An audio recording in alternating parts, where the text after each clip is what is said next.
तुम बिल्कुल चिंता मत करो संगीता। देखो वकील तो लाखों हैं, लेकिन अच्छे कितने हैं? जो अच्छा है उसे काम जरूर मिलेगा। तुम इंटरव्यू तो देकर आओ, और ये बिल्कुल मत सोचना कि इतने सालों का गैप आ गया। जैसे तैरने वाला तैरना और साइकिल चलाने वाला साइकिल चलाना नहीं भूलता ना, तो वैसे ही वकील बहस करना कभी नहीं भूलते। अच्छा, अपॉइंटमेंट कितने बजे का, उसके लिए मैं तुम्हें दोबारा फोन करूंगा। Okay bye, see you. Okay, thanks.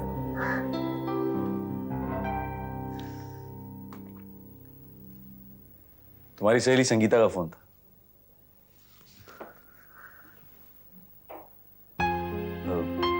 मैं शाम को 5 बजे ऑफिस से वापस आ जाऊंगा। मैंने अपॉइंटमेंट ले लिया है।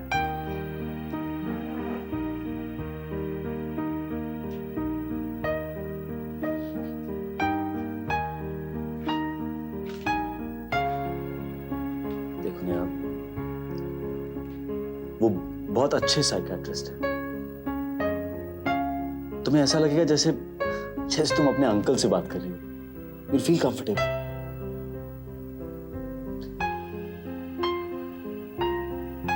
मैं तैयार होकर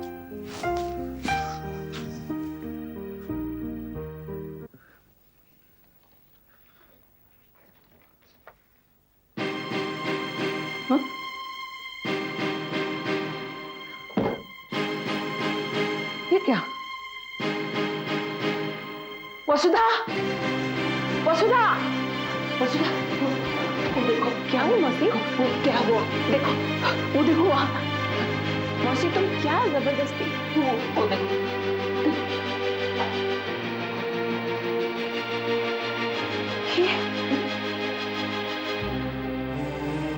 ये कब हुआ? ये किसने किया? मैं पुलिस को फोन कर रही हूँ। मत करो, कोई तुझे मुझसे दूर दूर ले जाने की कोशिश कर रहा है। मौसी क्या बात कर रही हो तुम? विश्वास कर, मैं सच कह रही हूँ। कोई तेरी छानबीन कर रहा है। मौसी उसका इससे क्या वास्ता है? देखो मुझे कल मैंने सपने में देखा, और तेरी जो बचपन की जो फ्रॉक है ना, मौसी पे लगे चुन पे दिखा दिया। सच देखा, मैंने सपना देखा। मौसी तुम क्या कर रही हो? मैं दिखाती। क्या हो गया तुम्हें? क्यों चाहती है? आराम से। क्या आराम से? क्या यहाँ तो नहीं है? क्या कब देखा था तुमने? सपना देखा ठीक उसी के बाद, लेकिन अभी तो नहीं है। कौन लेके गया? फिर क्या? मौसी अरे यहाँ रखी थी मैंने वो फ्रॉक, और अभी है नहीं तो। हाँ, कौन लेके गया?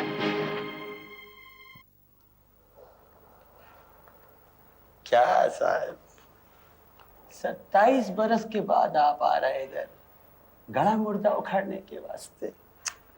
अरे अभी तो मेरे को ये भी याद नहीं कि मैं। देखिए, बात गड़े मुर्दे की नहीं है, एक जिंदा इंसान की है, जिसकी खोज में 2 जिंदगियां जिंदा लाश की तरह जी रही हैं। बात बराबर है पंच साहब, मेरे को तो रिटायरमेंट मिले भी 6 बरस हो गया। अब इस बूढ़े को तो कुछ भी याद नहीं रहता है। आप कोशिश तो कीजिए। आपकी पोस्टिंग कहाँ हुई थी?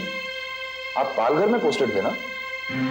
पालघर में था, 2 बार मेरी पोस्टिंग हुई पालघर में, पर मेरे को साल भी याद नहीं है। देखिए, अब साल को छोड़िए, याद कीजिए कोई एक्सीडेंट। एक्सीडेंट का क्या है साहब, रोज ही होता रहता था। देखिए, फिर भी याद कीजिए, एक औरत को ट्रक ने उड़ाया था मंदिर की तरफ से। मंदिर वो क्या पुजारी भेजे आपको क्या मेरे पास? पुजारी का भी उससे ताल्लुक है? हाँ, वो आया था मामले को रफा दफा करने के वास्ते आया था। मंदिर पे बच्चा रखने के वास्ते। बच्चा? अच्छी थी बेचारी, बदकिस्मत। उसकी मां न जाने किधर वो काला किया, और उसको जन्म देके मंदिर पे छोड़ने को आ गई। मां खुदाई थी? निकले? माँ तो चाची कोई मौसी होगी, कुछ ऐसा मेरे को याद बराबर नहीं। पर हाँ, मर गई बेचारी, मर गई। ट्रक ने उड़ाया उसको। वो क्या ना, ये पुजारी की आवाज से डर कर भागी। फिर क्या, उस बच्ची का चाचा भी उस बच्चे को संभालने के लिए तैयार नहीं था, और पुजारी भी चाहता था कि मामला आगे ना बढ़े और उसको कोर्ट कचहरी का चक्कर लगाने को नहीं पड़े। बस वो दोनों मेरे पास आया, मेरा पांव पकड़ के बहुत गिर गिराया, मैं भी मान गया। भेज दिया बच्ची को, भेज दिया। कहाँ? मुक्त आंगन आश्रम में।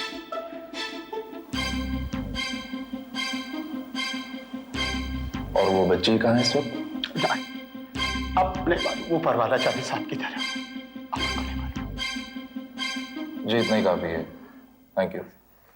और सुनिए साहब, अगर ये हादसा नहीं भी होता था तो उस बच्ची के फूटे हुए नसीब में आशा नहीं था। और पुजारी भी वही करता साहब जो मैंने किया। Thank you.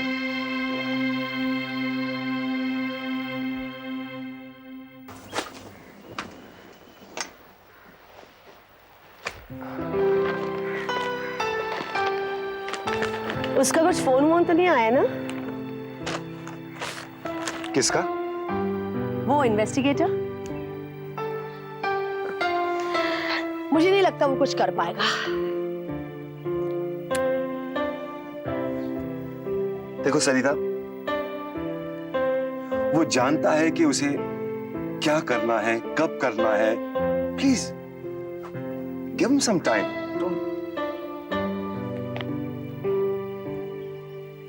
गौतम, कहीं तुम हमारी बच्ची को भूलते तो नहीं जा रहे हो?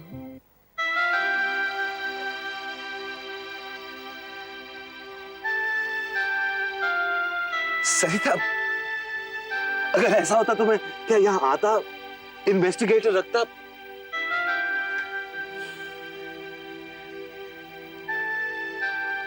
देखो सरिता, वो घाव आज भी उतने ही ताजे हैं जितने तब थे, बल्कि अब ज्यादा तकलीफ होती है उनकी वजह से। सोचता हूं कि क्या बाकी की जिंदगी काफी है? क्या इतने सांसों में हम उसे ढूंढ पाएंगे?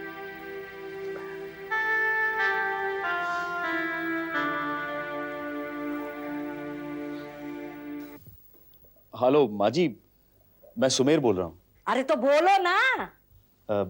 संगीता है माँ जी? अरे हाँ है तो, पर बेचारी आराम कर रही है, घर के कामकाज से फुर्सत नहीं मिलती ना उसको। जी एक्चुअली मुझे उससे जॉब के बारे में बात करनी थी। अरे जॉब वॉब छोड़ो, घर के काम कुछ कम होते हैं क्या जो जॉब करेगी? हेलो, हाँ सुमेर। संगीता, ये माँ जी क्या कह रही थी? वो कुछ नहीं, तुम कहो। ए, तेरी ये मजाक देख संगीता, ये अच्छा नहीं कर रही है तू। संगीता, वो इंटरव्यू 4 बजे है, यू नो द एड्रेस ना? हाँ, मैं पहुंच जाऊंगी। Thank you Sumer. Okay bye.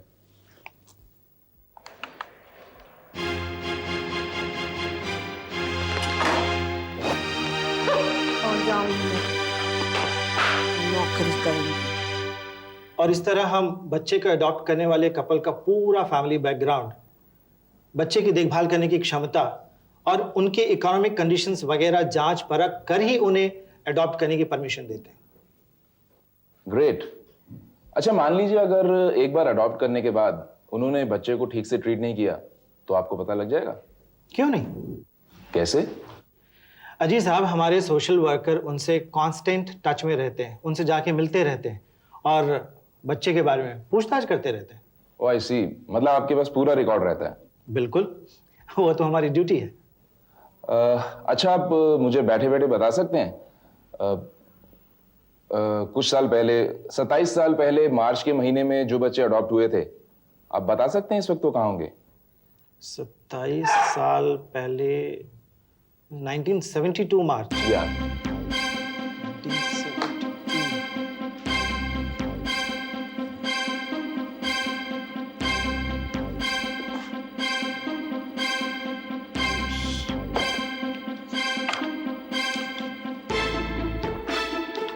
मार्च मार्च मार्च।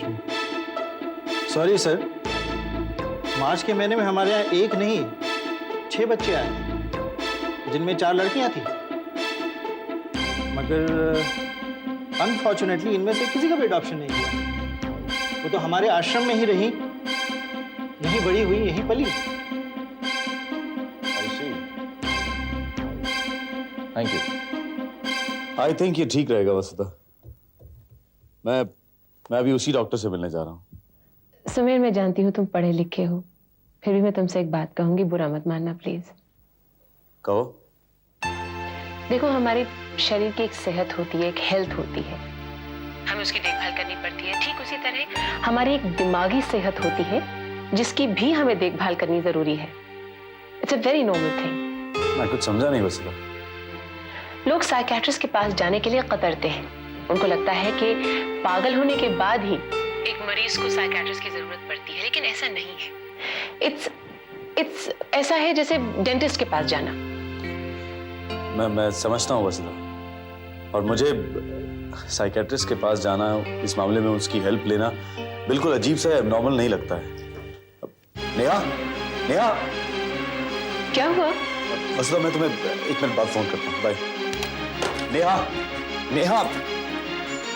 बजाओ ढोल, ढोल बजा के सबको बता दो, लाउड स्पीकर लगाओ कि मैं पागल हो गई हूँ। नेहा, मैं वसुधा से ये सब नहीं कह रहा था। मैं तो ये कह रहा था उससे कि मुझे बताने की क्या जरूरत थी सुमेर? मुझे तो लगता है कि तुम चाहते ही नहीं कि मैं माँ बनूं।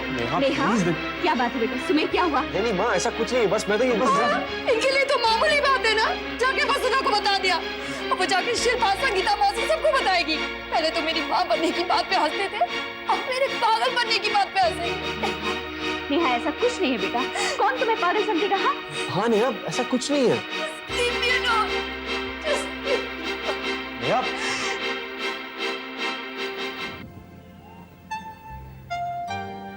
क्या करें सरिता?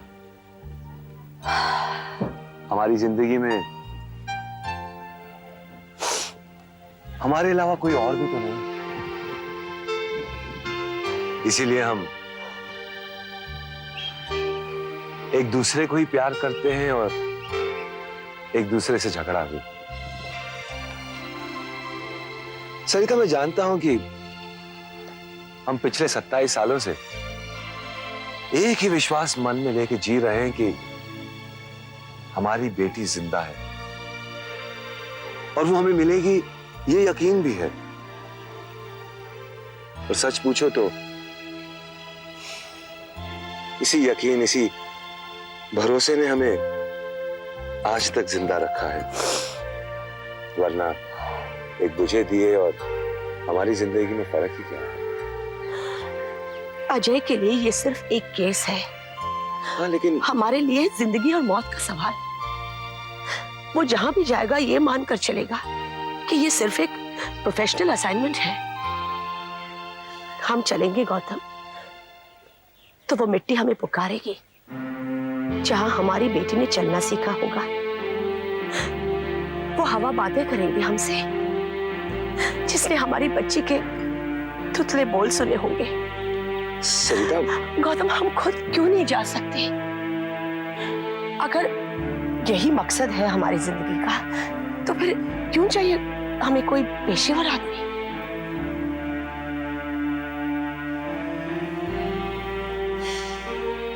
ठीक है सरिता, ऐसा ही कर।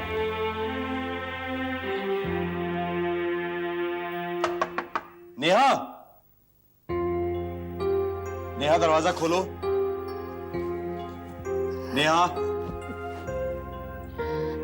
Neha, please open the door.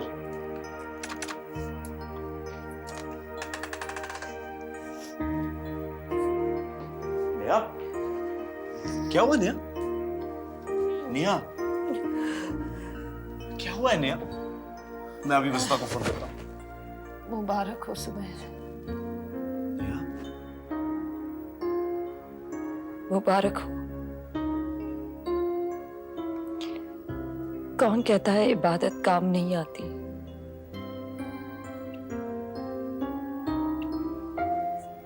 भगवान ने तुम लोगों की सुन ली। क्या बात है नेहा? नहीं चाहते थे ना तुम लोग कि मैं मां बनूं?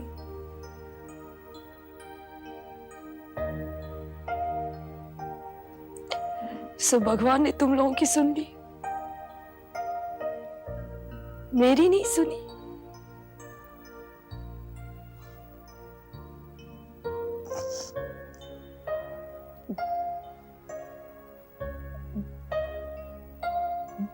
नेहा,